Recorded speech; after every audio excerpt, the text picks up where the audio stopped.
Hip-hop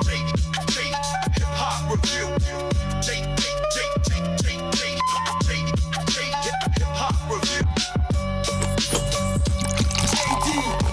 Hip-hop review.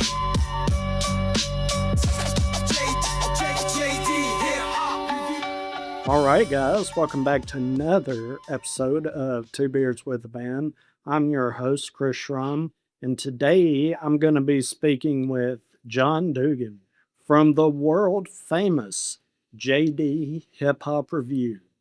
All right, John, if you don't mind, tell us a little bit about yourself and what you're sipping on. So my name's John Duggan, aka JD Hip Hop Review. I'm from the UK, from a town called High Wycombe. Was born in London though, in a place called Hillingdon Hospital, and then I've lived here in High Wycombe for around 42 years now, and yeah, basically I am sipping on Stella tonight, and yeah, I'm about to sit here and answer some questions. All right, well, I hope the questions I ask are worthy of your time. Okay. I'm I looking forward too to it. am sipping on a little Stella. Found that in the grocery store today. Thought, you know what? Think that's what he told me he was going to be sipping on. So why That's not pick it exactly. up? I have not had one of these in years, to be honest with you. Okay. I really haven't. Um, it says brewed in the USA, Stella Artois, St. Louis, and trying to find an ABV on here. It's 5%. Yeah. Well, um,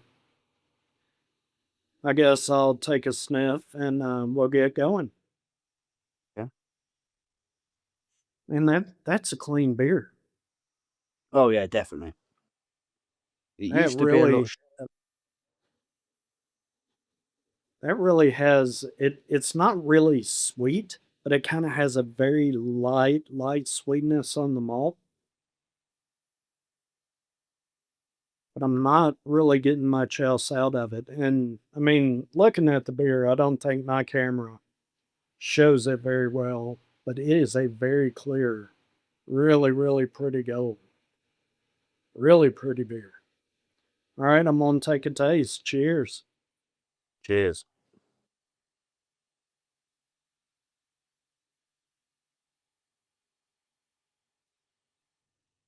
Oh man, nice choice. That really Yeah. is a It's a good decent beer. beer, Yeah, it's and been around many years. it's very clean, Yeah, it's and been it around many years. has just a little hop bittering on the back, Yeah. just Yeah. enough to clean it up. Man, I'm glad I got this beer. I'm very impressed with it. Why Brilliant. why was that the beer that you chose?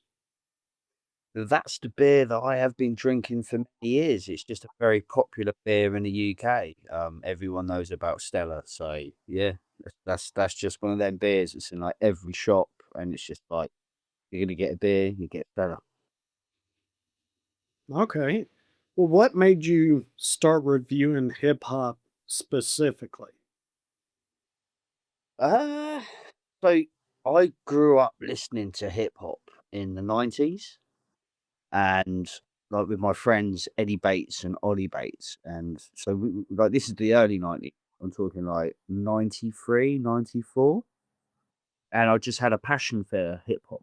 And it's one of the only musics that I've always listened to and I've never gone off it. But there's like I listen to all music. I've listened to all music. I grew up listening to rock music with my dad. And then I was actually involved in the rave scene as well at one point. Yeah, so I've listened to all music, but hip hop is the one that I've always stuck with and never sort of gone, oh, I don't really like this anymore. Like, it's a bit, do you know what I mean? So that's why I started reviewing it. Really, like it was just something I love. It's something I've always had a passion for, and so I think it was it was a rapper called KG Chi from Rap Exchange from London, and he one day said to me on Instagram, he said, "You've got a good insight on hip hop. You like hip hop. You know what you're talking about. You should do a review channel." And I was like, "Okay." So then I sort of spoke to my mate, and he said, "Well, why not? Like, what have you got to lose? You love hip hop." And then so, yeah, that's basically what happened. Okay. Do you remember the first song or the first album that you reviewed? The first album I ever reviewed was for KGD from Rap Exchange, the guy that told me to do it. Do you know what? This is really bad. I can't actually remember what the album's called. Like this, I've been doing this for 2 years now, and I've done quite a lot of reviews. Like at one point, I was like knocking out like 3 reviews a week, like 4 reviews Okay. a week. Like You then I for a little bit. Being I had to play catch up this week, unfortunately, because I wasn't well. So I've sort of done like 3 reviews in 3 days, which I never normally do. But yeah, no, that was the first album, AG's album, and yeah, he's from Rap Exchange. That was the first album I ever reviewed. I didn't even have my logo when I reviewed the album. okay. Um, do you review only indie artists or do you review signed artists or do you review a combination?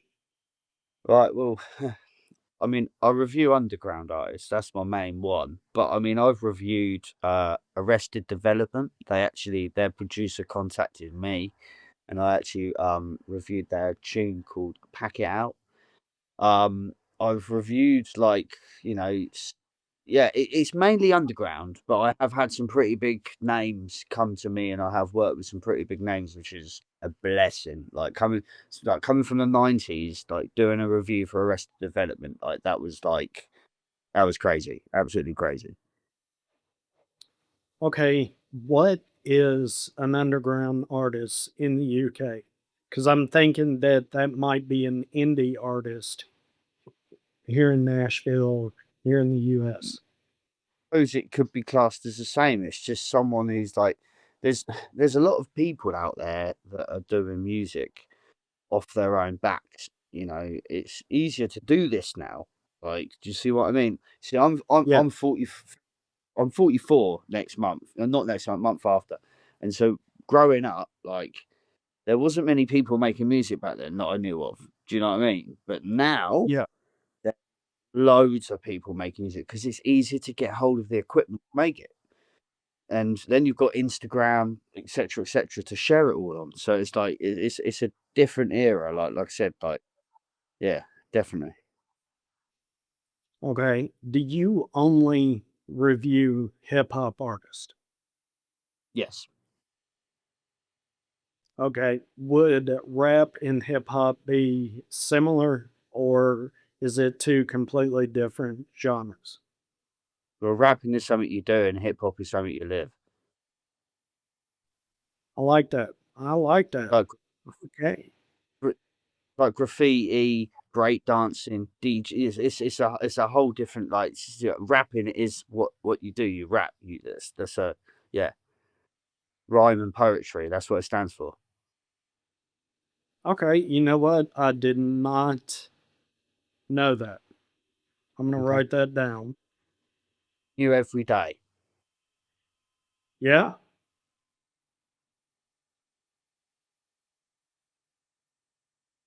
How has your taste in music evolved over time? Um.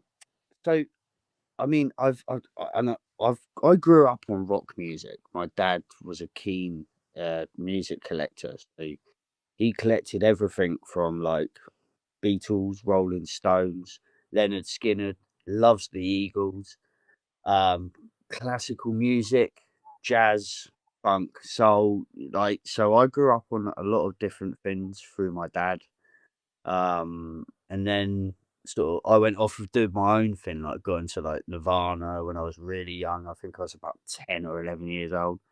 And yeah, then I sort of yeah, I love all music. There's not really there's not like there's music out there that although I don't like it, so I don't listen to it, but I don't like sit there and slag it off because people do like it. You know, that there are people out there that like it. So it's just like, well, that's their thing. But I pretty much listen to a lot of different music. I have done all through my life. Has hip hop music changed since you first started doing reviews? Yeah, hell of a lot. Yeah, big time. Would you say I it's mean, for the good?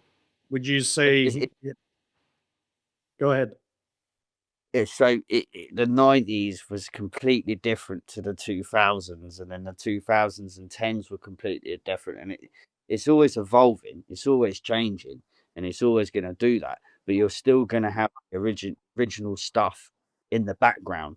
Like a lot of the stuff that I get sent, some of it sounds still that old school, and that's why I love it because it makes me go, oh, this makes me feel like I've gone in a time machine and I've gone back to like my teenage years.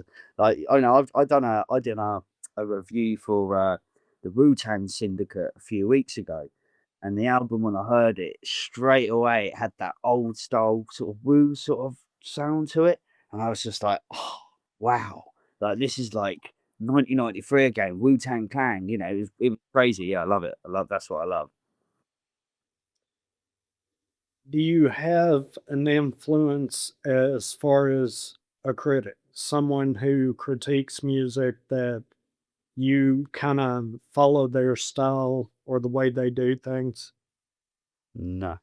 No. As far as I'm concerned, I think I'm pretty much the only person that does what I do. Like in the sense, like in the UK, I sit in front of a camera and then out hip hop, like the album, the song, whatever. And there's not, yeah, there's not many people that do what I do. There's loads of people that do blogs and things like that. I do two blogs occasionally as well, but I don't think there's not that I know of. There's no one that I've ever seen do what I do. Where can people find your blogs? So DKK Entertainment .com and what was the other one? For the Culture. Oh, I can't remember what it is now. That's really embarrassing. It's actually sort of one that I did a few months ago, but oh no, it's yeah for these people here actually. Funny enough. What is your personal code of ethics or set of criteria when you're reviewing a song or an album? So basically, like straight away, like when I listen to an album, like I put it on, and then there's always going to be certain tracks that I pick up on. It's like I like to hear songs that are like true stories, or I like to hear songs that have got like meaning to them. You know, something that like that Chino XL was a great example. Like some of the stuff that he did, like some of the songs were incredibly deep, incredibly emotional, and like so Chino like helped me through my bad time, like listening to his stuff. And so like yeah, when I listen to an album, I always pick a few songs from that album to sort of like they're the main ones I'll talk about. Whether it's racist issues or drug issues or something like that, but it's something that that I know that's like a big issue. Do you see what I mean? So like that's what I go Yeah. for. Yeah, something that's relevant to the time or the area where the music is created. Do you would you say that hip hop and rap tell stories? Yeah, definitely, Okay. definitely. I've Let's put it Go this ahead. way, I viewed my landscape from the Wu-Tang Syndicate, and they did a song called Casualties, and the song was about 9/11, about the World Trade Center with the planes and that. And the first verse was actually a true story about the producer who produced that track. he actually carried his boss down 55 flights of stairs, and they mention it on that song. And that there is a story. It's a true story. They're rapping about it, about this guy saving his boss's life at the World Trade Center. And I spoke to the guy because he produced that track, and I reviewed it. When you listen to that song and you hear them talk about that, is that something that it just sticks out and it's obvious, or is this something that I was you would kind of question? Well, no, it was because the thing is, like, obviously it was a big event, you know. I mean, I was at work, like, I remember I was working, and all of a sudden the radio come on, and it said something about a plane going into the World Trade Center, and I thought it was like a joke or something. Do you know what I mean? Because like I'm Yeah. just sat, I was about years old or something like that, like working away, and I'm like, it's got to be like, is it April Fool's today, sort of thing? Like this isn't right, and yeah. So for me, you know, it was something. As soon as I heard that album, it was something I picked up on, and I thought that was something I had to talk about. Like, because the guy, like I said, that carried that woman down 55 flights of steps. I said on the review, I said, I salute you. I said, you're a hero. I said, literally, like, I couldn't even imagine what that guy was going through, like, you know, on that day. Yeah,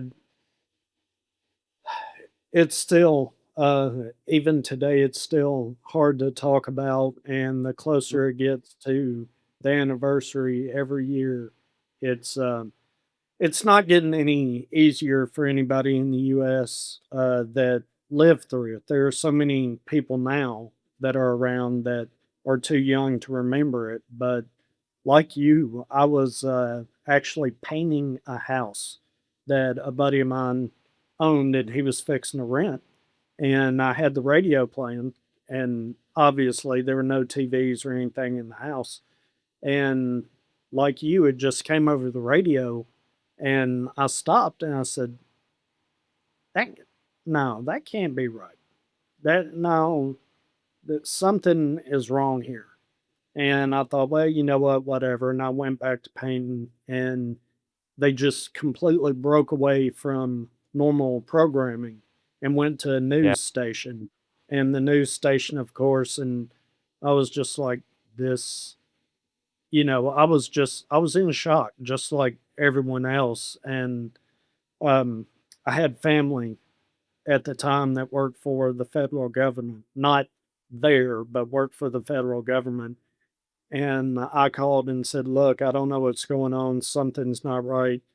You need to leave and go home because, I had a real bad vibe from it. And of course, I just quit painting and just sat on the floor and listened to the rest, excuse me, of the broadcast. But it was, yeah, like you, I couldn't believe it. And, it doesn't get any better even with age. But let's, uh, let's kind of circle away from that.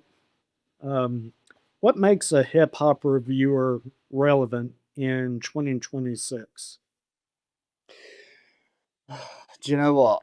Like the one thing that makes me is that people literally message me every single day thanking me for what I do for the culture. Like that's what makes me relevant, mate. At the end of the day, like, so I do have some haters out there. I know I do. Yeah, I know that. Like, but anyway, at the end of the day, I've got a lot more lovers than I've got haters. And like I said, I get random messages every day from people that I haven't even reviewed, going, "Love what you do. I'm an artist, and like what you do for the culture is like amazing." Like, so yeah, you know, Yeah. yes, it makes me feel. How do you deal with haters? Um, just get on with it. I had to deal with a lot of hate.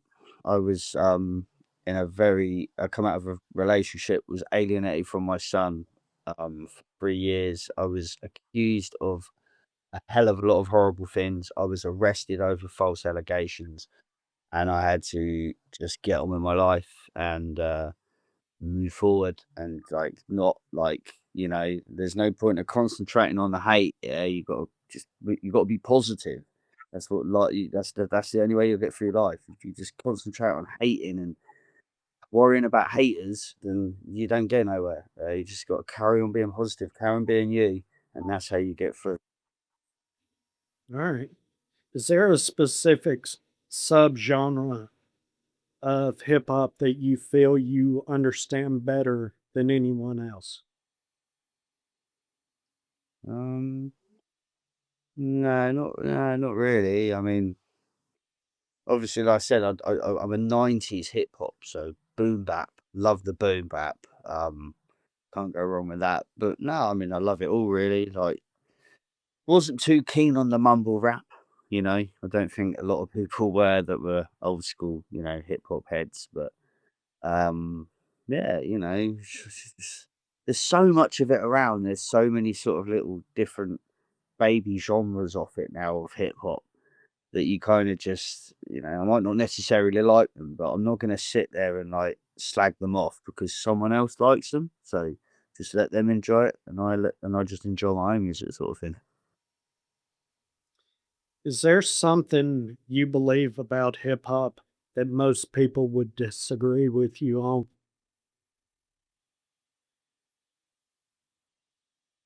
I mean, hip hop, like literally, like this is crazy to say, but hip hop pretty much saved my life. To be honest with you, back in 2023, I was deep in depression because I wasn't my son. I was on the brink of suicide. I was thinking about it. And then one day, a friend of mine called MF Vandal from Wickham, he contacted me and said, Master Race from Brooklyn is going to be at Tone's Coffee Shop in High Wycombe to do a gig. And I'm thinking, nah, this has got to be some kind of wind up. Anyway, I went down Tone's Coffee Shop and there's Master Race, like literally 5 foot in front of me, rapping. And I'm just like, no way, this is Master Race from the Juice Crew. Yeah, like I used to listen to this guy like back in the 90s to the 2000s and everything, like couldn't believe it. And Tone's Coffee Shop was getting every month, it was a different artist. So we had Master Race, we had Chino XL, we had Parrish Smith from EPMD, we had Tash from the Alcoholics, Ant Live, John Jiggs, Freddie Black, Fat Cat, Ed OG, like the list went on with these acts that were coming in, and it was a free gig. It was free entry. They were just there for 4 hours, like doing hip hop. And I went down there, and that's basically how I made all my connections. So yeah, that is it. Like it saved my life because I was in such a dark place before I found Tone's Coffee Shop that hip hop saved my life and it changed my life. It made me suddenly go all positive because before that I was all negative. And then yeah, so if anything, hip actually helped me. How did you make connections at that coffee shop with these artists? These events, these guys were stood in front of you, and at the end of the event, they were stood in the coffee shop talking to everyone. And like, because obviously you've got Instagram now, you can add these people and follow them. And I was promoting Tone's events for him for free. Just he was putting flyers, and then I was getting them off him, and then adding my own music and effects and all that. And then yeah, so then these artists were like, "Oh, who's this guy that keeps promoting my gig?" And then just one day, I got invited to go and do a music video with Freddie Black, Tash from the Alcoholics, Ant Live, and DJ Los in London, and I had to follow them around Brixton with a camera. And I'm sat there and I'm eating a jerk chicken, and Tash from the Licks is in front of me eating oxtail, and I'm just sat there like I used to listen to this guy when I was a teenager. I'm now eating my dinner in front of it. Like what the hell? Same with Chino XL, yeah. That guy contacted me, and after Tone's Coffee Shop, I was still sort of a little bit depressed and that because of not seeing my boy And he always used to message me and be like, "How you doing, mate?" Like everyone. Oh, and that blew my mind. Chino XL was asking how I was doing because I'd met him at the coffee shop and spoken to him. Like similar story, you know. He was alienated from his child at some point, I think, and depression and etc. etc. So there was just something there that I suppose connected with us. And then yeah, that like Paris Smith as well, another guy that I met, like stood there, went straight up to him, "Can I get a photo?" He's like, "Yeah, come here," photo with him. Crazy. Some of the people I've met, like yeah, down at that coffee shop. Like it is, I've made some seriously good links. Well, even now, is that coffee shop still doing the same thing, or Oh, has that gone away? it was horrendous what happened. So the council decided to up the guy's rent at £600 a month, and like it was ridiculous. So it got shut down. It got shut down last year in September. The last gig we had, Paris Smith come back to do, and then I was actually doing events down there. I was helping a thing called Hip Hop Hobby Shop, and I was getting rappers to come down, and these DJs were scratching while rappers were rapping. But because we lost the venue, we lost the event, and yeah, it was horrible. It was like the worst time of my life when Tone said to us, "Yeah, I've got to shut down." Everyone was just like, "What?" Like, no, this is yeah. It was so good. Like every month there was a different artist, different event, and it was always free. So gutted to lose that in Wickham because it's a dead town to be honest with you, High Wycombe. Well, did you guys actually inquire as to why the rent got raised? Because it seems like somebody wanted to push It that out. for every business. They this is the problem. Like Wickham, it doesn't last long with businesses. It's they normally. I mean, the amount of pubs we've lost over the past few years in this town is ridiculous. We've just lost two already this year that are shutting down. So that says that oh, businesses do not do well anymore. It's just too expensive, the rent and stuff. You see. Oh, so you don't think it was the council decided we don't like this type of music No, or this type of- so many we had an old business here called Ruby Moon, and it was one of them sort of hippie shops with all like the incense and the candles and the bongs and all that sort of thing. And unfortunately, that was there for like I said 30 years. The rent went straight up, and matey was like, I can't afford it. Like so I had to shut down, and the whole town was like, "This is gutted," because it was one of the biggest shops in the town. It was like people would come from miles around just to come to this shop because of what it had in there, like crystals and different things like that. Yeah, so that's what's happened in this town. It's all shut down. It's all gone to pot. See, that's a shame that someone or a group of people would find something that is working and something that promotes the arts and something that promotes self-expression, and it's working and it's helping the business that it's a part of, Yeah, and instead of doing something to help that establishment and all the people that work there and all the people that come there to enjoy it, they decide they yeah, want to raise the rent to something ridiculous and pretty much shut it down. That makes zero yeah. sense. I know, I know. And that has happened around here as well. Mm. Um, Yeah, yeah, yeah. over the past probably 10 or 15 years, the number of small venues that really cater to indie artists and small record labels, small recording studios, things like that, that are for the up and coming artists that really doesn't have a ton of money and they have a full time job and, other things to do. Those places have been boarded up, knocked down, and they put a tall, skinny, which we here a tall, skinny is like a four-story home, but it's about as wide as a two-car garage. It just goes straight up. and they can put 4 or 5 of those on a lot and get property tax 5 times instead of just once from some little recording studio or indie club or something like that. Now, I understand that's aggravating to a point that I just it's hard to deal with. Yeah.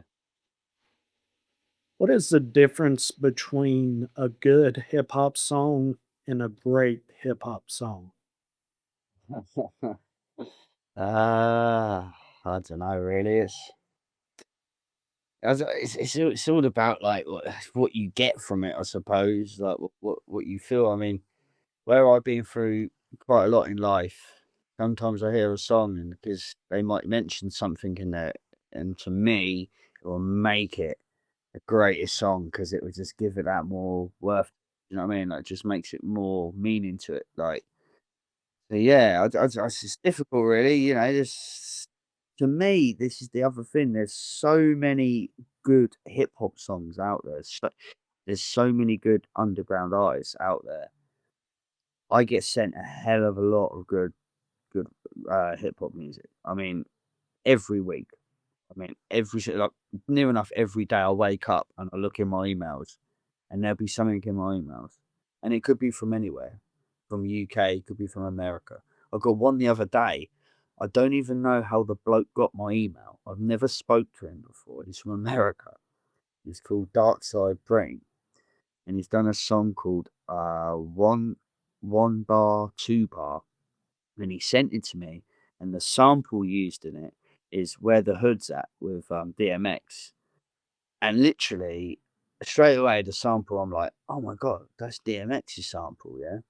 And then all of a sudden, he starts spitting about the state of hip hop, and I'm like, whoa, this is amazing. Like, this is a tune. I jumped on Instagram, added him. I didn't even follow him. He didn't even follow me. I've added him up, and then he's followed me back. And then I messaged him and I said, I voice noted him. I said, I don't know how the hell you got my email. I said, I don't care because that track you sent me was absolutely fire, and I'm about to send it out to 12 radio stations in the UK immediately. And he was just like, salute, bro. He said that. I said, look, when I can, because I'm so busy at the minute, I said, well, when I can, I want to help you. I want to like promo, like do a review. And he was like, yeah, that's amazing, blah, blah, blah. But my emails, I think it's been handed out, but I don't mind because I keep getting this really good hip hop sent to me by random people. It's really cool. What is the hip hop scene like in the UK? I think it's good, but it gets really trash talked in the UK. It's really bad, really, because you know you've got these like older artists that were sort of around like years ago, and they just seem to like just always badmouth the UK scene now.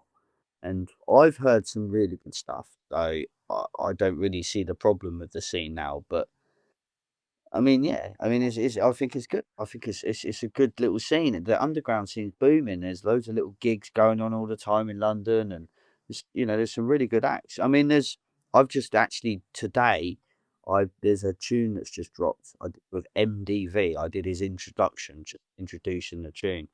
Um, and yeah, like he's a really good. We actually call him the English DMX because he's got this like sort of raspy sort of yeah. But yeah, I think it's good. I think it's really good, man. Like, but there's a lot of haters out there again. But we're trying to do our thing. Like, we've got our story to tell as well. So yeah, it's all good. Well, do you have several radio stations that play hip hop, or do you have different types of festivals or venues that cater specifically to hip hop? I have 12 radio stations that I send my stuff in, and I guarantee to get it played out. I helped build like Rhyme Republic Bolton FM. They started off and they contacted me because they liked what I did. It was about a year ago, and then because obviously I've got the American connections, I've managed to sort of like say to the Americans, "Oh well, if you send your stuff here, like I'll get it sent to these guys, and these guys, and they do amazing posts. If you've ever looked on my wall, you might have seen a Rhyme Republic post that I'm collecting. and they put all the artists' names up with my name underneath it, and they got the track playing, and yeah, so I've got 12 radio stations that literally play my stuff like all the time. Okay. Um, would it be easy, or would you like US hip hop artists to send you songs to review? Oh, I get you did you say what did you say, UK artist, did you say? No, I'm sorry. Would you like for a bunch of American hip hop artists to send you music to review? Oh, they do it all the time, mate. Oh, okay. So Li you get hip hop from possibly around the world, right? Yeah, yeah, I mean, if I'm gonna be honest, I get a lot more from, USA, a hell of a lot more. I mean, yeah, I got the Tash new single the other day, sent by Tash, um, that Dark Side Preem guy. Yeah, I get stuff. My reviews I've just done. The one I did today was the Timbo King and Rash Ceylon. Um, they're Americans, and I also did one. I've got one tomorrow. Rugged drummer, drum rugged. Sorry, and then I've got Who else have I got? Yeah, I did Chino XL on Sunday. Reviewed one of his songs from his new album. So yeah, you get a lot of American stuff. How many people tune in for your reviews, say in a week's time, once it's been posted for about a week? How many people have listened to your review? It can be anything from around 700 to about 1,200 in a week. I mean, I was just looking back at reviews earlier on. I haven't done it for a long time. I just found the Chino XL Map of Bones review that I did back in last year, 2024. That's now gone over 4,000 views. So it's safe to say that if an underground or an indie hip hop artist wants to get heard, they need to submit music to you for a review. Well, I help. I mean, a lot of people said I have, and but yeah, I mean, if anyone out there who's got hip hop, does hip hop, and they want me to help them from the UK, like literally, I've got a lot of contacts. Get you played out on the radio, do promo posts, and I do reviews. And yeah, I try to help everyone I can, basically. Okay. If somebody from the US wanted to get in touch with you or send you music, how would they go about doing that? Best way to do it is to contact me on Instagram or Facebook or Messenger, and then I'll give you my email, and then you can send me stuff to my email. Once we've obviously worked a bit together, if you're cool with it, we'll probably end up being on WhatsApp together. If we're going to work in the future a bit more, whatever. Um, but yeah, that's pretty much it. You just contact me on Instagram Messenger or Facebook Messenger and just say, I've got this. Give it a listen. I'll give it a listen. If I like it and I think, oh yeah, this, sometimes I might not like every track, but I might pick a few tracks and be like, oh, really like these. I'll do. You see what I mean? I would definitely like do these ones. I'll like get these sent out. I'll promo these. Yeah. But just because I don't like them other tracks doesn't mean that other people won't. You see what I mean? It's just that's my Yeah. preference. So I use, and then there's going to be other people that are going to come along and say, "Well, actually, I thought track 2 was a really good track," and I'll be like, "Yeah, fair play. Like, that's good, man. Like whatever you like." Like How many times do you need to listen to an album or a song before you feel comfortable reviewing it? so, I listen to it once or twice when I first get it, just so I get the feel, and then on the day of the review, I put it on a speaker, and I put it on 4 times, 4 or 5 times on repeat, the whole thing, and then I sit there and then I just write down notes. And then I just, yeah, bang, get the camera out, psych myself up. Yep, like that's it. This is what I'm going to do. Bang. record, and then that's it. Bam, one take. It's always one take. I do that in as well. I don't have to edit anything or re-record anything. I just bang, one take. Well, I've watched several of your reviews, and man, you are animated and pumped up, and just you are into it. And I Yeah, really like that about your reviews.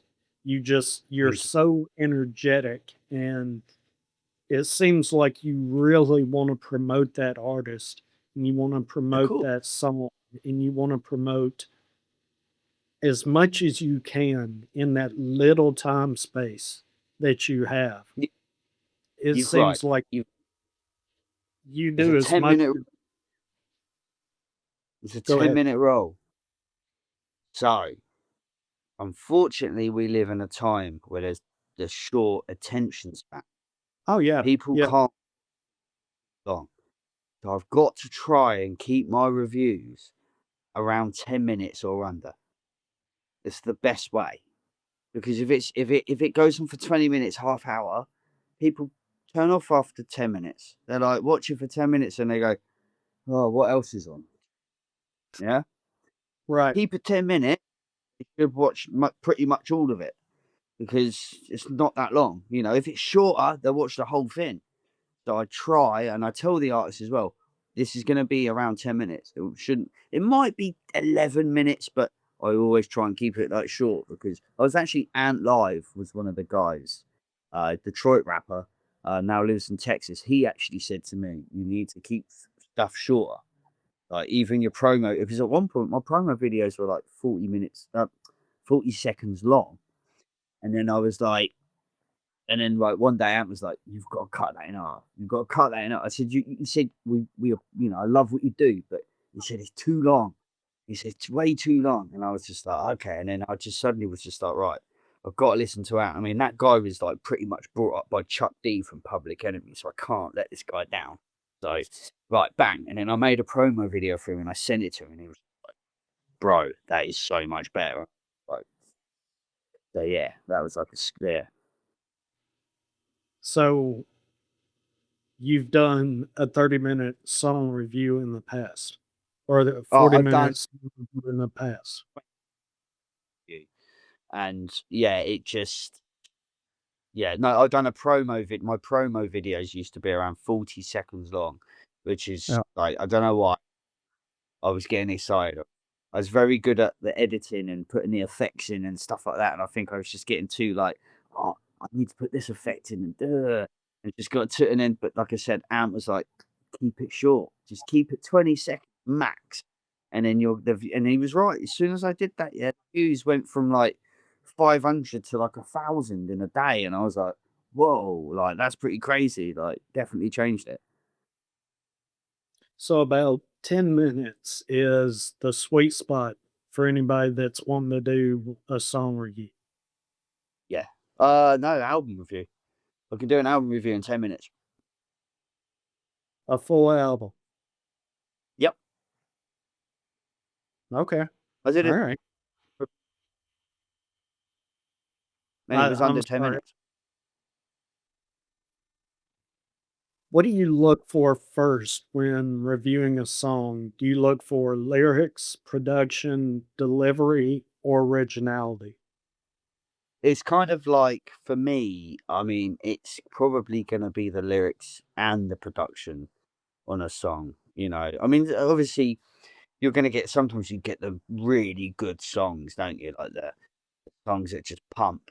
And as soon as it drops, like you're already there. You're like, oh, this beat is sick. You're feeling it straight away, and you're contacting the artist, going, the beat track two, mate. That's sick. That's just disgusting, you know.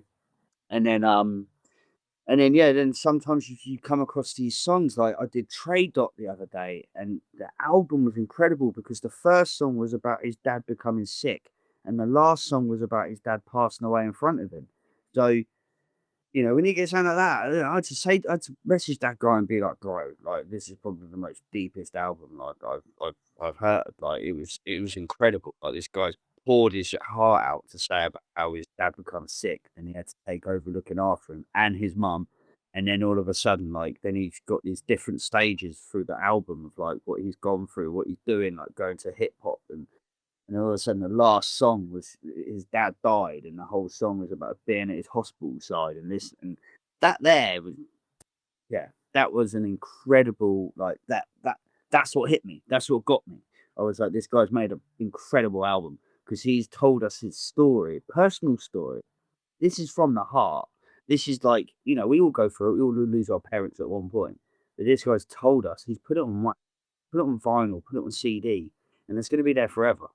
Yeah, do you know what I mean? So in 20 years' time, I might not be here, Trey Dot might not be here, but someone might come along, his vinyl, and suddenly be like, because of my channel, and be like, oh, and then hear Trey Dot's story, and be like, oh man, yeah, this is sick. Like this, like, do you know what I mean? Like, yeah. When you review a song, do you take notes? Like when you listen to it, maybe the first or second time before you turn the camera on, do you ever take notes when you're reviewing a song? When I'm reviewing the song, when I'm listening to the song before I put the camera on, I Yeah, do yeah. have. That's what Look, that's what I meant to say. I'm sorry. that's literally one today.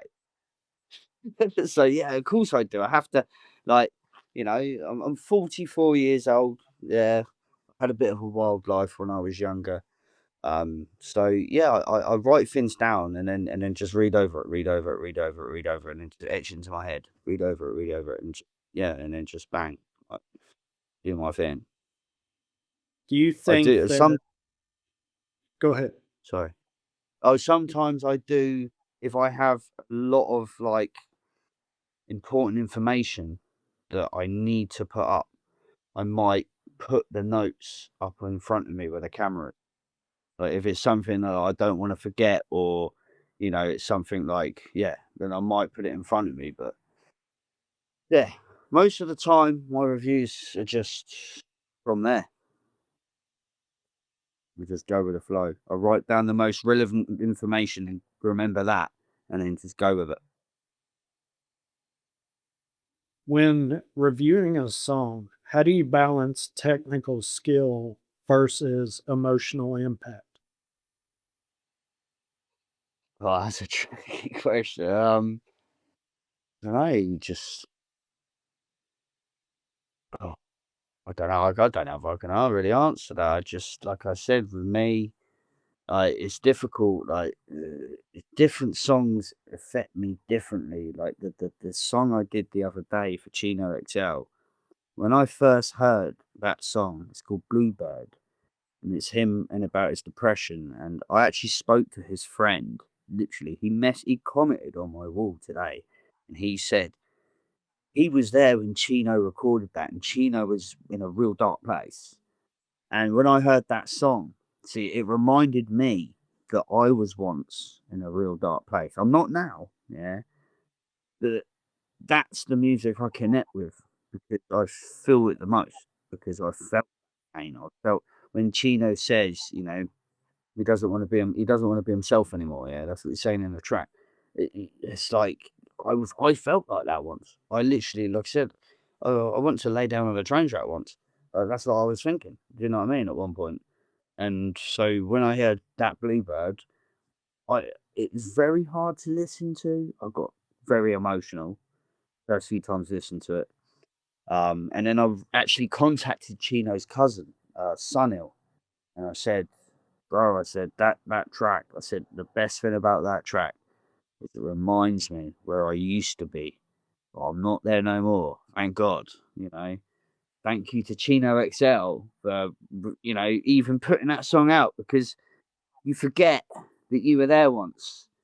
And then, but sometimes you need to remember that life can be different. And it's always good to have a little wake up call and suddenly think, hang on a minute. Yeah, you're doing really well, but it can change like that. It can change like that. So you've always got to be ready. You've always got to be ready. And that song, Bluebird, I was like, Chino, thank you. Because that made me remember that I was in a real bad situation, and I'm not now. I'm doing so much better. I see my son every week. We've got an amazing girlfriend and amazing friends, amazing family. Got so many supporters, lovers, hip hop artists coming to me, like American, like some of the big names from America that I'm now friends with. I speak to them on WhatsApp. Not in a million years did I ever think that I would be able to WhatsApp Tash, be like, "Yo, bro, you got any? When's that track coming out? Send me that track. You know, I need to get it played out." And then he's like, "Oh, sorry, Jackie, here you are." And I'm like, my cousin's going, "We used to listen to Tash when we were teenagers, and now you're best friends with him." Well, not best friends, but now you're friends with him, and you can message him whenever you want on WhatsApp. You've got his number. Like, it's crazy. It's crazy. How do you approach reviewing an artist that you personally don't like? I don't review anyone I don't like. Anything I don't like, I don't. If someone sends me music and I don't like it, I will tell them. I'll be honest with them. I'll say it's not my cup of tea. I'll say to them, it's not. I always tell them, I say, if I don't like it, I can't review it because I can't sit there and like I I I only review stuff that I like that I think is good. You see what I mean? So I'm not going to sit there and someone's going to give me their album and I'm going to be like, "Oh yeah, don't listen to this album. Like track 5 was okay." Blah, blah, blah." I don't do that. I try and build people's spirits up so they want to make music, so they want to make it better. Yeah. And then if someone sends me something and I say it's not great, it's not my cup of tea, I can't do it, then hopefully they're gonna go off and they're gonna go, right, I've got to make this better. Yeah. And they should know what standard of hip hop that I listen to, right? Because of what I promote, what I review. So hopefully that helps them. You see what I mean? Like if I say to them, I don't say to them, "Oh, mate, that was the worst thing I've ever heard in my life. That was shit." Of course I'm not going to say that. You should never ever put someone down for something that they've done. Yeah, because at the end of the day, listen, I couldn't do a hip hop song. I couldn't rap to say. I can't even rap a Christmas present, right? So I ain't gonna start telling people what they can and can't do. Yeah, I will just tell them not my cup. I don't like. It's not my cup of tea. It's not something that I like. I wouldn't listen to myself. Keep going. That's what I'll tell them. And then maybe that 6 months later, a year later, they might contact me back and go, "What's this like?" And I'll go, "That's what I'm talking about, right? This is what I'm working with." See what I'm saying? So that's how I Yeah, work. yeah. So when you send the music back or you contact that artist and say, "Look, I don't feel comfortable reviewing this song because it's not my cup of tea." Do you think that most artists understand that and say, "You know what? He just doesn't like my style or there's something about it he doesn't like." They don't take it as, "Oh, he's trashing me and my music." Oh, boy, I always tell them, I just said, it's not for me. It's just, if I like it, I'll review it, but I can't do a review and lie. I can't be like, this is the best thing I've ever heard in my life and then most other people are then going to turn around to me and be like, "Wait, hang on, that wasn't great. Why did like, yeah, I try not to. You got to be careful. You don't want to like destroy people and just. I said there's too many haters out. Too many people will send you down. They've got no problem with doing it at all. They love watching you fall down. That's the problem with life. There's too many people out there that will watch you do that. And so I'm not one of them people. I love helping people, and that's all. And I've always been like that from day dot. I've always helped people. So, yeah, that's just how I am. Well, for a brief while, I thought about doing music review here in Nashville. I thought about maybe some of these indie bands that they're putting out their first album or they're putting out their first EP or they're putting out something that they're promoting themselves. And here in Nashville, we have a huge indie scene, but a lot of those artists don't get played on the radio. And there is a local station here in Nashville, Lightning 100, that plays indie artists. And outside of that space, a lot of these artists don't get any recognition anywhere else as far as radio goes. So I thought about Okay. maybe doing a review and saying, okay, such and such band put out this song that or just put out this EP. This is the first song they released or the first song on, the album. But I also thought to myself, you know what? You're going to run across either an artist, an album, or a song that you don't like. And would it be fair to review that song and say, you know what? I just don't like this. That's not fair. I can't make music. I can't sing. I Yeah. can't do anything music related. So just because maybe it's not my thing doesn't mean there's not 1,000 people out there that love it and it is their thing. And I kind of kicked it around. I thought, you know what? I can't I can't talk bad about music because I can't make music. So Is that what therefore I, I I would never chose talk. I chose not to do the review simply because you know what, you got to be fair. And if you don't like the song, don't sit there and try to pump it up and say it's the greatest thing in the world if you don't believe Right. it. Because people are going to see through that. And they're going to say, this guy Exactly. doesn't do fair reviews. He just pumps up anything that comes across his desk, and Yeah. people will see that and people say, you know what, no, I'm not going to listen to this anymore because it's fake. And I mean, I had everything set up to do it. And I started really thinking about it and I said, you know what? I don't want to do it. And that was the reason because it wouldn't be fair to people that put their heart and soul into a song or into an album for me to say, oh, this isn't good. I can't make music, so I don't know. It's No. just it's an opinion thing.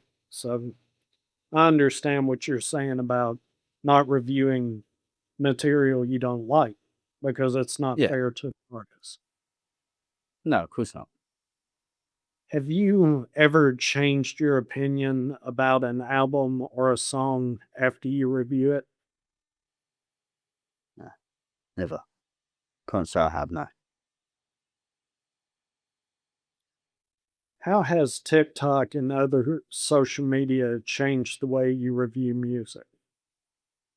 I don't use it TikTok. Um, because they have a lot of restrictions and stuff on there for music or something apparently. And I wouldn't be able to put my whole review on there or something. This is what someone told me.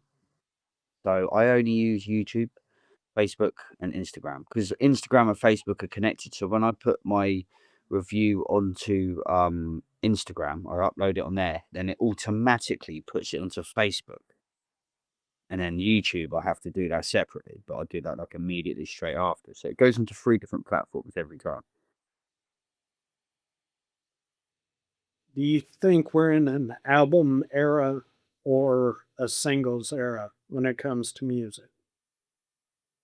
Do you know what? It's really funny you say that because I was having a good chat with a rapper from High Wycombe, a good friend of mine called Paradox.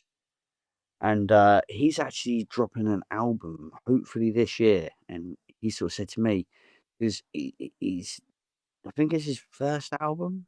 It's not his first, he's been on a few songs, but he said, should I drop some singles first? And I said, yeah, I think that is probably the best way. Like, drop some singles, get yourself heard, get people to. And I said to him, send it to me. I'll put it out there, radio, etc., etc.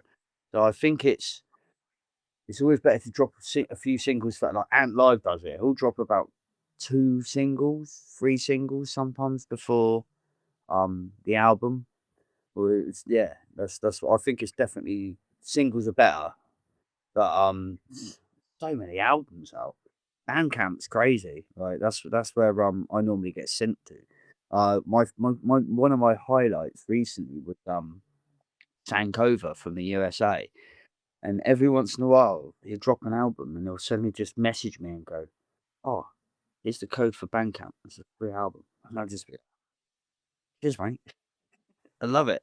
Like, yeah, Bandcamp's amazing. Like, it's yeah, good place to go for hip hop. Do you feel social media and short form content are good for an artist? Yeah, I believe so for exposure. As long as it's used right. There's some, I mean, I've seen some artists out there. I've worked with some artists before. They put content up, it does really well, and if for some reason they freak out and delete it, I've had to say to a few people, like, some people try and collaborate me into like some really weird stuff. Like, I had a collaboration once into a baseball post, like for hip hop. I, I've never played baseball in my life. I don't even know how to. I don't even know how it goes. And I'm UK. Well, like, I don't even know if we have baseball in this country. He's collaborated me. I woke up in the morning and I'm like, watched it, thinking, oh, it's gonna be a hip hop song, the baseball, and I'm like, why? I say to everyone, all these artists, I say, collaborate, man. You want exposure, collaborate. That's what you got to do. I normally accept, as long as you don't collaborate me like 5 times a day into posts and and take over my page. Like, as long as it's like, say, 3 posts a week. But yeah, I think social media is good for artists. I think it's exposed a lot of artists. It's exposed a lot of good artists. I mean, you've got Ill Sykes from the UK. He's talented. Plays the guitar, sings. He can rap over 80 beats, like 80s beats, and he can do some very deep songs as well. He's an artist I've worked with many a times, and social media brought him to me. So, and yeah, absolutely amazing, amazing artist. So yeah, I think social media is a really good thing because it's it's bigger exposure for the artist. I think if it's used right. Right. Right. And it seems like a lot of creatives, a lot of artists don't know how to use social media to their advantage. It seems like Yeah, a lot of creatives don't want to take the time to use social media because, like you say, they'll create a post and then they'll review it themselves and say, "Oh, I don't like it," and then they'll trash it. mm, And then they might do it yeah, again one more time and say, "I don't like it," and trash it. Then they feel like they've wasted time because yeah, they've done so much and thrown it away and not used it, and then gotten frustrated and say, "I'm not going to do this anymore." And yeah. the No, no, artists that say, "You know what?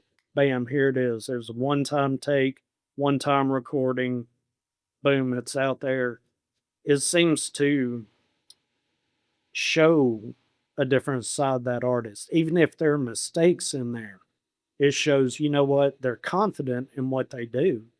And I bet they caught that mistake and they don't make it again. That's yeah, kind of the way 100%. I see, when I look at shorts and when I see a post on Instagram, I don't really look for it to be perfect, but the content is all I look for. Somebody says, "Hey, I'm dropping a new single," and they give you about that much of it, and now it makes me want to go look for it. Even if in the background all there is a blank page with their name on it. Yeah, If you yeah, don't 100. want to do the video part, do the audio part. Because when it Yeah, comes to music, honestly, in short form, audio is all that matters. The video's just exactly. something to keep you engaged. And I think a lot of Yeah, artists, no matter what the genre, need to know that. They need to understand that and um, understand that I'm not looking at the video, I'm listening to the music. yeah, yeah, yeah, exactly. Do reviewers have to have a responsibility to understand hip hop cultural roots to be fair to hip hop music? Sorry, what was that again? You cut out then. Okay. do reviewers have to have a responsibility to understand hip hop cultural roots to be able to review hip hop responsibly? Yeah, I believe so. I mean, at the end of the day, like I said, I've been listening to hip hop for over 30 years. So, I mean, I'm not saying it gives me the right to do what I do or anything like that. But it's I respect it. I respect the culture. I respect everyone in the culture. I respect everything about the culture. And yeah, I mean, I have made so many friends. It's incredible. It, it, yeah. So yeah, I mean, of course, yeah, 100% agree. Like, you gotta know about it. Yeah, of course you do. How important is regional context when reviewing a song or an album? Regional context. What's that? Sorry. Like for example, here in the US, I'm in Nashville. Um, if Yeah, I was going to review a blues album from Chicago compared to a blues album in Memphis and maybe a blues album from somewhere in Louisiana, those are three completely different cultural spots. But yeah, the album is going to have its roots in that individual place. You see what I'm saying? Where somebody from Memphis, there's a Memphis style of blues, and an yeah. album coming out of Memphis is going to have the Memphis style, where an album coming out of Louisiana or Chicago is going to be slightly different, just based simply on where it's coming from. I mean, I think yeah, I do approach it differently, I suppose. I mean, with hip hop, obviously, where does hip hop originate? Originate in America. So I respect. See, it's really funny. I wasn't a massive fan of UK hip hop a long time. This is a long time ago, not recently. This is like 20 years ago. I liked certain people like Blade and Skinny Man and people like that. But yeah, I wasn't massively into it. And the reason being was because we had this group called N Dubs and everyone got into them and they're all going, it's UK hip hop. And yeah, no, I just didn't, yeah, just, I could not stand them. And when they started comparing UK hip hop to these idiots, yeah, really sort of, so yeah, I wasn't a massive fan of UK hip hop at one point. And like, it was only sort of, say, past 5, 6 years that I've really got like properly and started to respect it a lot more because I was never into the grime, this whole grime thing. Never got into that. Never understood it. Never. I was just like, yeah. Anyway, but again, I'm not going to sit there and be like, oh, it's crap, it's rubbish. It wasn't my thing. And so yeah, I've grown to love UK hip hop, but it's changed. I think it's changed. Um, the grime scene and the hip hop scene are completely different. I can tell you that. I can tell you that for a fact. In the sense like when you deal with hip hop people and when you deal with grime people, it's a different situation. Yeah. Um, but yeah, it's just it's you approach it UK and America, and obviously I think I do approach it differently. Because UK's a different, it's definitely a different sound to America, but there are some artists here that do have that American sound. So yeah, it is sort of difficult to approach. It's not difficult to approach. Sorry, I approach it differently.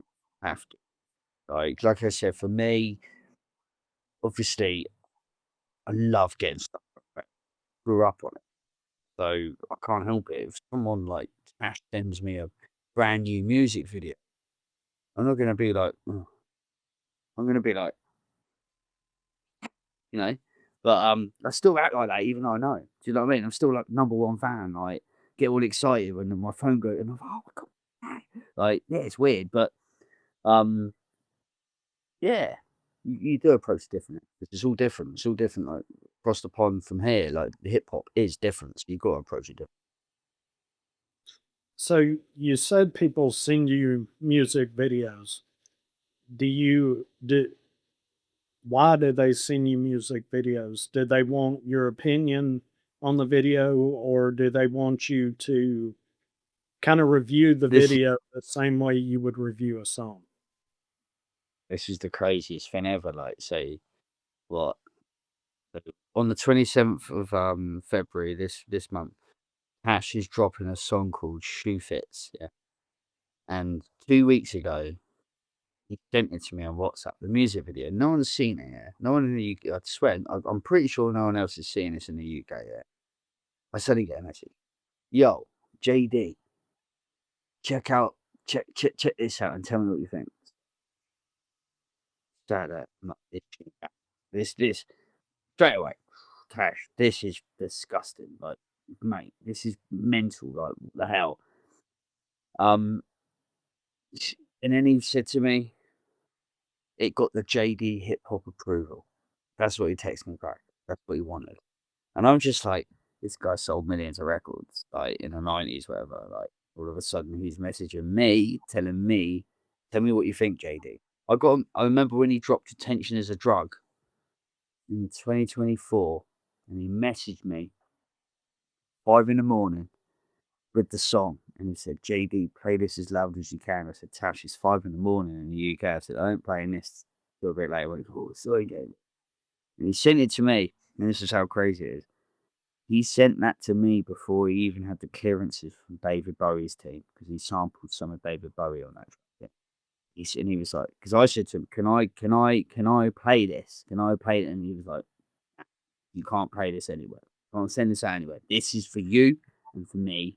The clearances have already been sent off, yeah, and they got them, but he was just like, you can't send this out just yet, but this is just for you personally. And I was, again, mind blowing situation. Like, and then literally I had to get that track and then listen to it a few times and then just delete. And then once the samples were properly cleared, then I said send it again. But yeah, it's crazy. It's just absolutely crazy. Like, people like that contacting you and going, what do you think? And you're just like,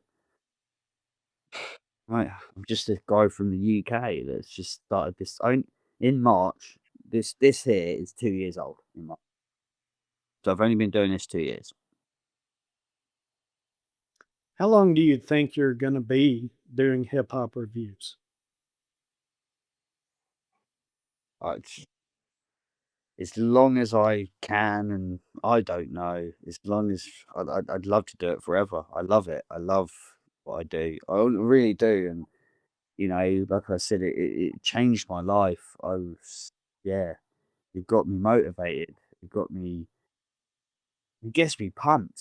As soon as I get something from someone, anyone, and they send me something and I listen to it and I love it and I'm like, I gotta do something. And you can ask most artists, they'll say, JD, like with me, if I like something, and I'll say to you straight away, right, I'll send this out. And I'll say, right, 5 p.m. tonight, I'll send you a promo track. And then by 5 p.m. I'll send that. Or before. And then they'll suddenly be like, mate, you're crazy. You've already sent this out and you've done a promo track and you've sent it off to get it cleared with me. And then literally once they clear that, then it goes everywhere. Then it just sent out everywhere. Do you feel that doing the reviews is a job or a hobby? How do you approach JD Hobby. Hip Hop Review? Hobby. It's a hobby. It's not a job. Yeah. I don't get paid for this. It's all free. Everything I do is free. I don't Well, charge no, anyone any money ever. what I'm saying is, how do you, when you think about JD Hip Hop Review, do you think about it as a hobby, or Do you kind of feel like, okay, I have to get these things done today for No, no, no, no. the review? No, I do it in my own time. It's a hobby. I don't ever like if I, like for instance, in January, I had loads to do, but I wasn't well. So I'm not gonna like stick myself in front of a camera while my nose looks like a water feature. Um, yeah, so and I'll say to people, I'll listen to it, give me a few weeks.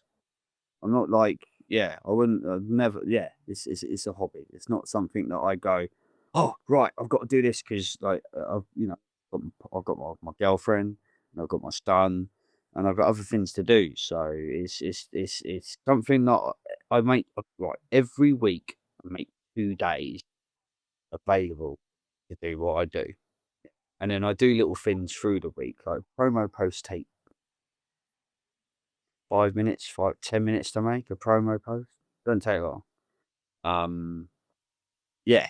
So it's sort of like, yeah, that's what I do. I make time every week, at least 2 days, just so I can do something for my page. But then I do little things in perspective, nothing too much.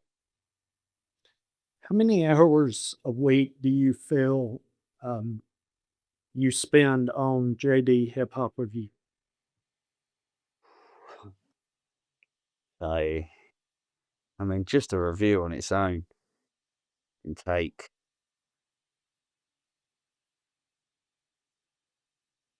start at 10,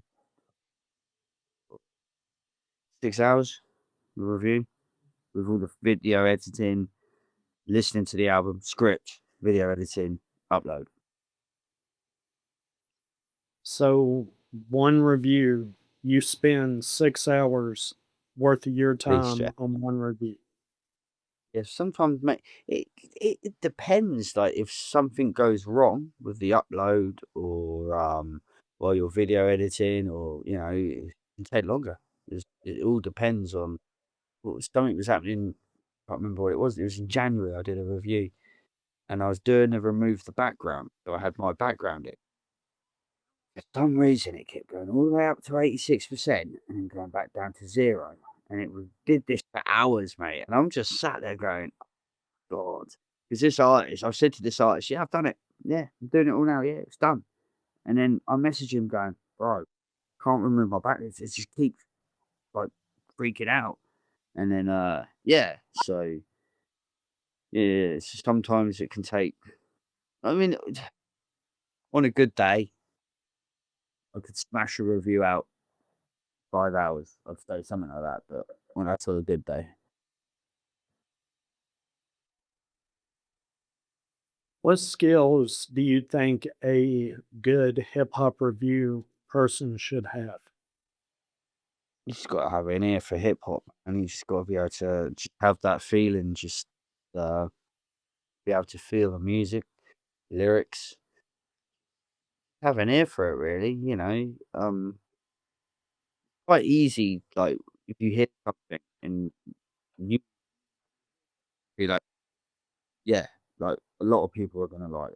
If you just got that feeling about it, but it's just all about like, yeah, I don't know, just having that ear for it, and just sort of like going, well, that would sound good. That would sound like I'm pretty sure that person would like it.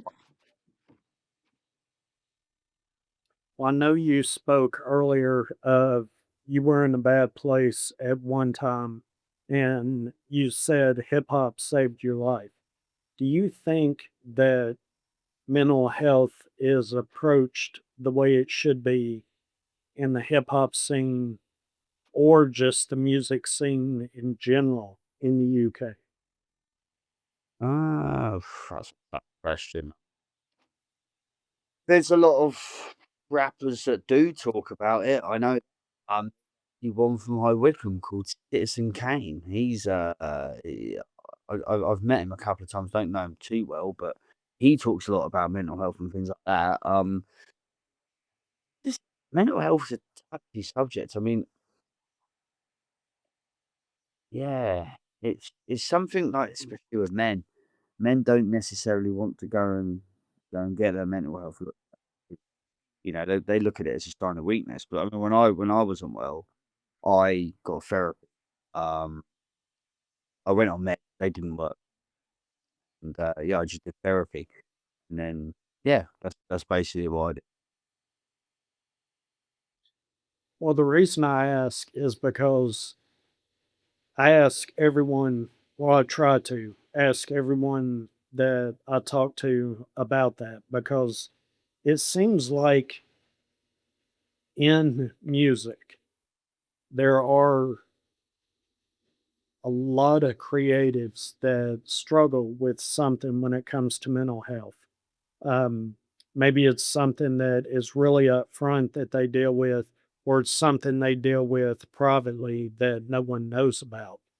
And it seems Yeah. like mental health plays a lot in music, but it's not really talked about when someone's in a dark place.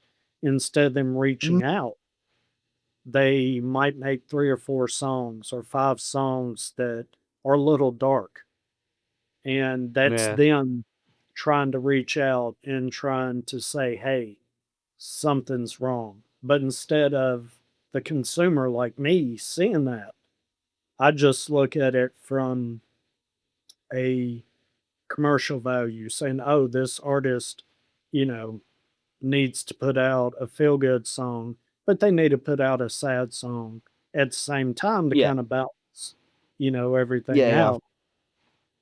And I feel like, and a lot of artists say that it's starting to be talked about now. People can reach out and say, "Hey, Yeah. I'm in a dark place right now. Things aren't good," and people say, "Oh, well, I know someone maybe you can talk to," or, something like that. And it's starting to get better here in the States, or at least in Nashville. But I always ask that question because I'm curious about the way creatives and the way artists see mental health because they're the ones that are dealing with it. Yeah. Yeah. A lot more males are talking about it now. I definitely have seen that. I think there's like an artist called Ren. Don't really follow him, not really my sort of thing, but um, a lot of people rate him, and I think he talks a lot about mental health, like from what I've heard. So respect at the end of the day. It's just an important issue. Like I said, Citizen Kane as well from High Wycombe. I know he suffers from it and he talks about it in his tunes. So again, I think it's a very important issue, and I think people should definitely stand up and talk about it because people need to. It's the only way you're going to get help is if you talk about these things. Exactly. Exactly. How would you describe the perfect day for you? The perfect day. Wake up next to my beautiful girlfriend, get some really dope hip hop sent to me as soon as I wake up. um, Seeing my son is always a perfect day. Um, yeah, I don't know. Like, it's just a blessing to be able to wake up and to be alive. I mean, I've lost a lot of people along the way. Especially when you're young, you don't really see it. You don't really know about death. But when you get older, you start to see it. You start to notice it. And, we've had people that I went to secondary school with that have recently just died in their 40s. And that's when you're like, whoa, what's going on there? Like, 40 years old. So yeah, it's just waking up and just being alive and just what everything I've got. Like, that is the blessing. That's my perfect day. Just knowing that I've got what I've got. What if friends and family think about what you do? Um, I mean, dad enjoys it. My dad thinks it's great that I've got this this thing to tune into, especially when I had this depression. My brother's a hip hop fan, so he loves it because I send my brother hip hop occasionally. Like, "Hey, Ben, check this tune out." Sister doesn't really too much about it. My girlfriend's very supportive. She's always sort of occasionally she'll say, "Oh, have you had anything new?" Or she'll just ask me questions. She's not into hip hop, but she does make the effort, which I appreciate. And then like it's funny really because you've got people out there that that are your friends, but they won't necessarily even like or share any of your stuff, or you know even really talk to you when you've done something about it. But there is people out there that have got jealous of what I do. I know that. And I don't know why that you'd be jealous of what I'm doing, because all I'm doing is trying to help people. I'm not doing anything bad. I'm not becoming rich from what I'm doing. Yeah, I'm not this millionaire now, and I'm rubbing it in people's faces. So I don't really understand why people get jealous. But yeah, it's just how it is. That's just how the world is nowadays. I think just how people run. They see something good and they just find something bad about it, and yeah, that's how it is. What is your guilty pleasure song? What is the one song that you absolutely love that no one knows about? I don't really have one, to be honest with you, mate. Not that I can. Not really. Not. I don't have. I don't have anything in my head that's corny. I've got loads of old songs in my head. Like say for instance, I actually the other day got oh, what's his name? Block McGrath's new album. It's not out yet, and one of the samples on it was Kansas, "Dust in the Wind." And I actually heard that from like old school. I love that song because of the film Old School, because of Will Ferrell sang that at someone's funeral that died in the film. And I love old songs, but the thing, I don't see it as a guilty pleasure because it's classics. But I don't really listen to anything that's like, if someone found out that I listened to it, they'd be like, "Oh my god!" Like I can't really say I've got anything like that, to be honest with you. Right, not off the top of my head, anyway. Not like, yeah. Maybe I don't want to share it. No, no, there's nothing that I can think of. Do you feel that hip hop has become more genre fluid? And does that complicate a review? Um, yes. I mean, hip hop's evolving all the time. It's changing all the time. There's some artists out there that just do talk complete nonsense, and it's just like, a lot of people, relate hip hop with gang related, don't they? It's just but that's not the hip hop that I look for. I do like a bit of gangster rap. I mean, grew up on it, like Death Row Records, Snoop Dogg, and all that. But yeah, it's just not really. Mm. What do you want people to know about you that they don't? Um,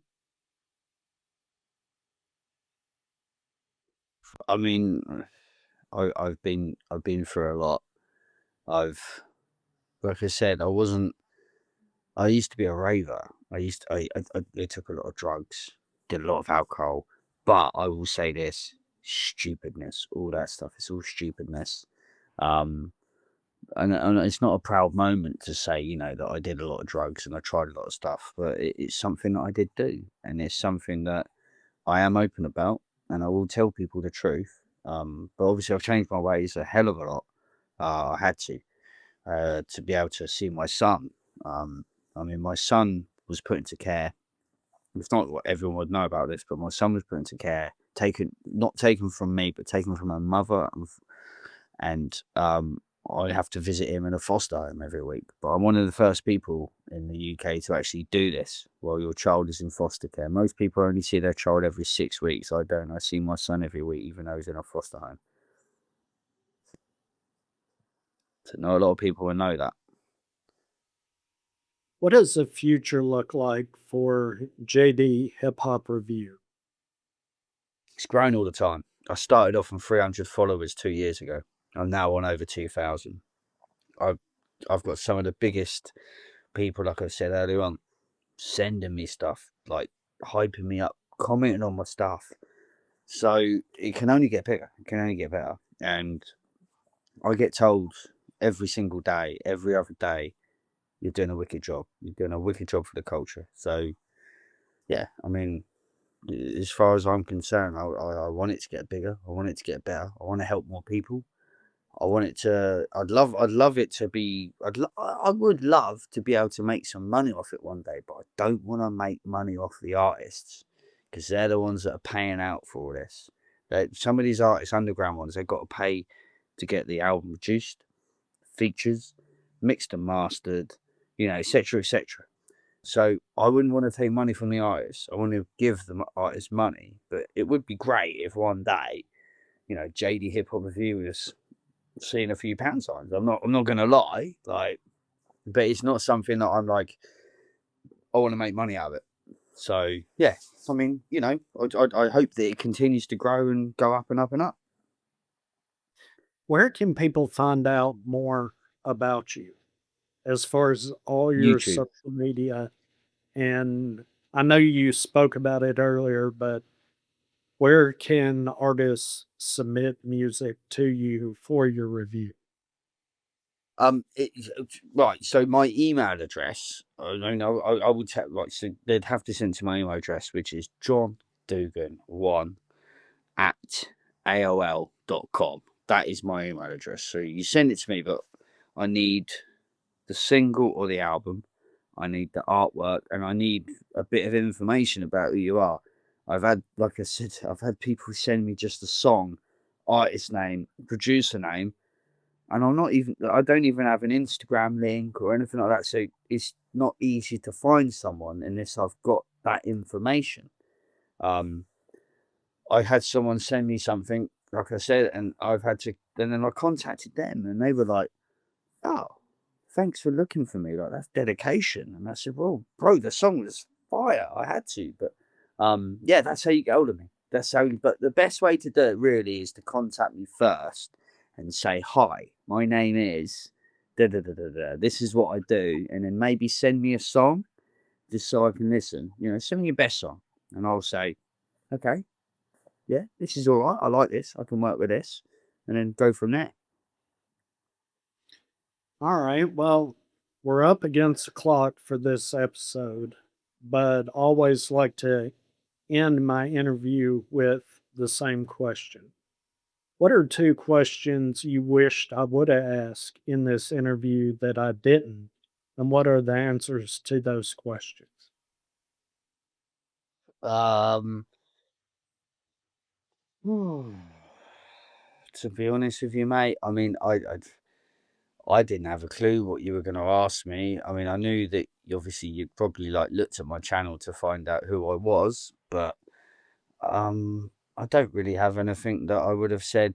Oh, I wish you would have asked me that, or I wish you would have said this, or nah. It's been a great interview. I've loved it. I've loved everything about it. Yeah. To be honest with you, I wouldn't have said that I wanted you to ask me anything else. I think, yeah, it's been perfect, mate. Okay, well, thank you. But I'll go ahead and ask a question that a lot of artists don't get asked. Okay. How are you doing? How am I doing? Yeah. How am I doing? I am doing absolutely frigging fantastic, my friend. Um, I've been missing my partner because she's in Spain at the moment, but she's coming back in 2 days. So apart from that, I mean, I'm full of life. I see my son every week. Like I said, I've got my girlfriend. My life has gone from a very dark time to a very light time, and over the past year with my new partner, things have definitely progressed and a lot of positive changes on both of us. And so it's been an amazing year for me. And I've sort of come in, like, this was last year, sorry. So this year, I've come into this year with these changes, and just like, I had Wu Tang Syndicate contacting me for that review. And it's like at the beginning of the year. And it's like, whoa, it's like everything's just, and then Tash sending me, and and it's just like, boom. Chino XL dropping at the end of January was like, oh my God, Chino XL drop. It's like whenever he drops, it's like, so it's been a fantastic year for me. It's been a fantastic year for hip hop so far, and yeah, I'm doing bloody great, mate. To be honest with you, I'm loving life. So yeah, I'm doing really well. Thank you for asking. Yes, sir. Yes, sir. All right, ladies and gentlemen, thank you for making it to this part of the episode. And if you enjoyed this interview, if you'll leave me a thumbs up and a comment below. If you didn't enjoy the interview, if you'll leave me a comment below and let me know why. And hopefully, I'll be able to get Mr. John Duggan on for another interview here in the near future. And we'll talk a little bit more about hip hop in the UK compared to hip hop in the US. And hopefully, I'll have a little bit more time to give. But until then, cheers. Yeah, 100%. Cheers. Been good to meet you, mate. Cheers.